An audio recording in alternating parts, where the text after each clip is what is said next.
करूंगा कि वो आप सभी को प्रेस वार्ता के माध्यम से संबोधित करें। धन्यवाद।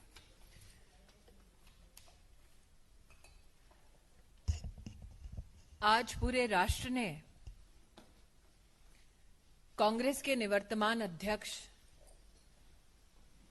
राहुल गांधी की प्रेस वार्ता में राष्ट्र के प्रति उनकी चुनौती को देखा। अपनी प्रेस वार्ता में राहुल गांधी ने अपने 15 साल के राजनीतिक अनुभव को जताते हुए ये ऐलान कर दिया कि 26 जनवरी को जो दृश्य देश ने दिल्ली में देखा, वही हिंसा राहुल गांधी का मानना है कि जल्द ही राष्ट्र के हर शहर, स्लम तक जनता देख पाएगी।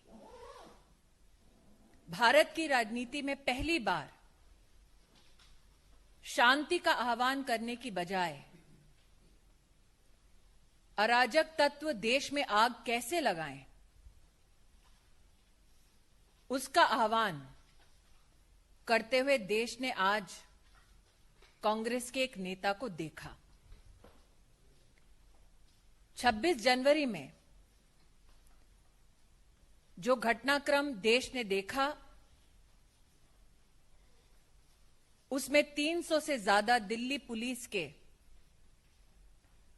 अफसर, पर्सनेल घायल हुए। कई मीडिया कर्मियों पर हमले हुए। यहां तक कि राष्ट्र ने वो दृश्य भी देखा जिसमें महिला पुलिस कर्मियों को घेर कर उनको मारने का प्रयास किया गया।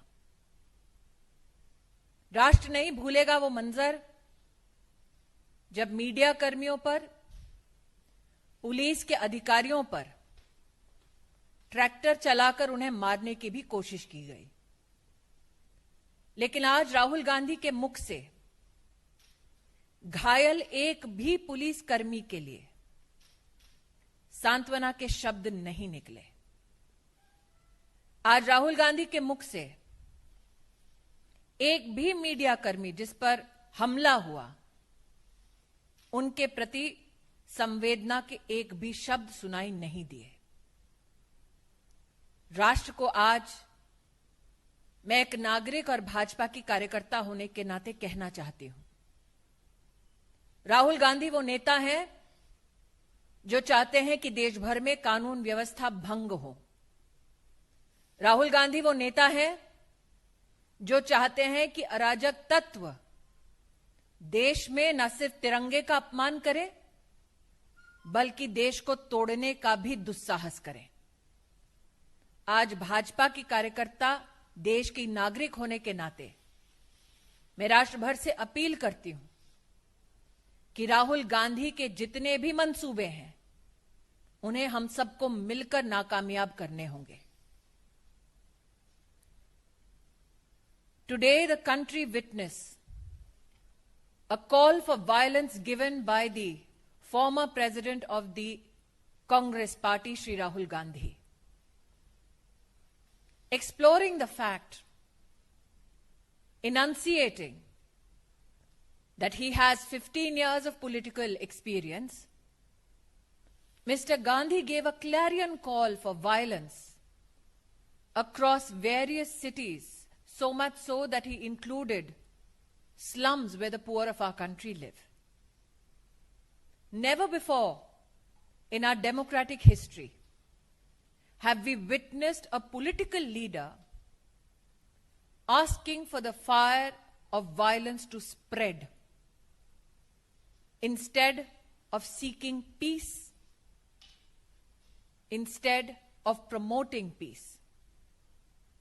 Mr. Gandhi today declared war upon the Indian people and said that if his political stand is not supported by the Prime Minister of our country, then cities will burn. As a member of the Bharatiya Janata Party, as a citizen of this country, I appeal to every Indian citizen to ensure that Rahul Gandhi's call for violence is met with sustained peace, that Rahul Gandhi's intentions to politically benefit from strife is defeated. What is shocking yet, but expected of Mr. Gandhi, is that over 300 police personnel of the Delhi police who were badly injured did not receive one word of support or consolation from Mr. Gandhi. There were numerous media personnel who were hurt on the 26th of January and the violence that was witnessed by the country at large. Not a word was spoken by Mr. Gandhi in protest against the behavior meted out to female police personnel or those police personnel and media personnel upon whom attacks were undertaken.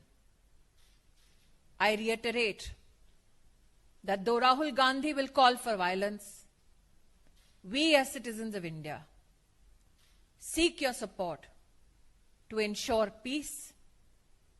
Rahul Gandhi is insistent on creating political strife, but we know that the citizens of India under one flag will ensure that law and order is maintained in our country.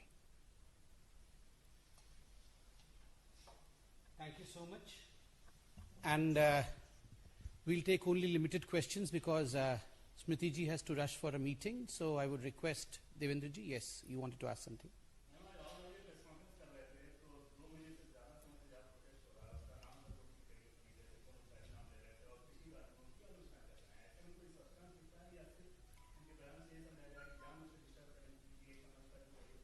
Rahul Gandhi ने आज अपनी press वार्ता में भले ही border का नाम ढंग से ना लिया हो, उनसे अपेक्षा भी नहीं की जाती कि उनके पास तथ्य होंगे, लेकिन जिस तरह से उन्होंने हिंसा का आह्वान किया, जिस तरह से उन्होंने हर प्रदेश के हर शहर के लॉ एंड ऑर्डर के प्रशासन को चुनौती दी कि अगर उनकी बात को, उनकी हिदायत को माना ना जाए तो देश भर में हर शहर में आग लग जाएगी। मुझे लगता है आज राहुल गांधी का वो घिनौना चेहरा जो अराजक तत्वों के साथ खड़ा है वो राष्ट्र के सम्मुख प्रस्तुत हो गया है। धन्यवाद।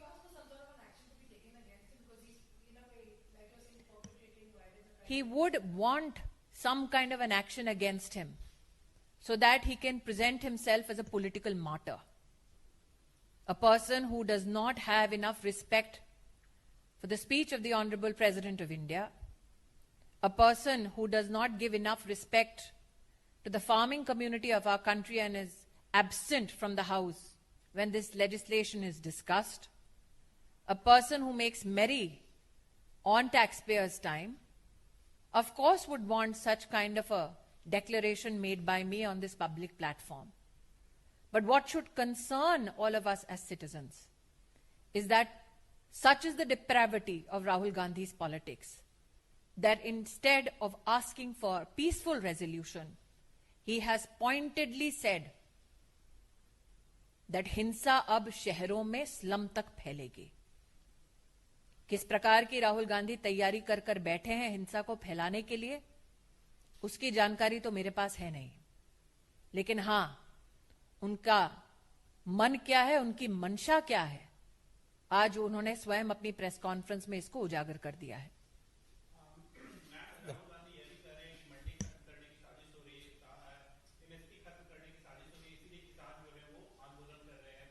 राष्ट्र के इतिहास में सबसे व्यापक एमएसपी का ऑपरेशन आप सबने इस देश में नरेंद्र मोदी जी के नेतृत्व में देखा। मंडी सिस्टम को और सशक्त करने का नरेंद्र मोदी जी का कार्य भी गत 6 वर्षों में आपने देखा। आज स्वयं महामहिम राष्ट्रपति जी ने राष्ट्र को संबोधन में ये दोबारा से प्रतिस्थापित किया कि इन कानूनों के आने से पहले मंडी के साथ साथ कृषि के क्षेत्र में जितनी भी व्यवस्थाएं चल रही थी वो जस के तस आज भी चल रही हैं। अभाव राहुल गांधी के पास जानकारी का इतना है कि बॉर्डर का नाम तक बदल देते हैं। अभाव जानकारी का राहुल गांधी के पास इतना है कि जहां से वो वर्तमान में सांसद है वहां पर इस प्रकार की व्यवस्था किसानों को दे नहीं सकते। लेकिन आज उनकी मंशा मात्र बचकाने बोल बोलने की नहीं थी। आज उनकी मंशा सिर्फ और सिर्फ देश में आग लगाने की थी, जिसका हम पूर्णतः खंडन करते हैं। Last question. राहुल गांधी ने यह भी कहा कि लाल किले के अंदर जाने की अनुमति किसने दी और गृह मंत्री जी को पूछताछ में। राहुल गांधी व्याकुल हैं कि दिल्ली पुलिस ने शांति का, संयम का प्रदर्शन कैसे दे दिया। राहुल गांधी ने एक शब्द दिल्ली पुलिस के उन अफसरों के बारे में नहीं बोला जो 15 फीट की खाई में खदेड़े गए। राहुल गांधी ने दिल्ली पुलिस की सराहना में एक शब्द तब नहीं बोला जब आज भी बॉर्डर पर एक एसएचओ के हाथों पर तलवारों से वार किया गया। क्या राहुल गांधी ये नहीं मानते कि दिल्ली पुलिस में जो कर्मी काम कर रहे हैं वो सामान्य और गरीब परिवारों के बेटे बेटी हैं? क्या उनके प्रति संवेदना व्यक्त करना एक साधारण नागरिक का, नेता तो दूर की बात है, ये काम नहीं था? राहुल गांधी को दुख इस बात का है कि लाशों का ढेर नहीं बिछा, इसलिए अब वो खुद देश में आग लगाना चाहते हैं।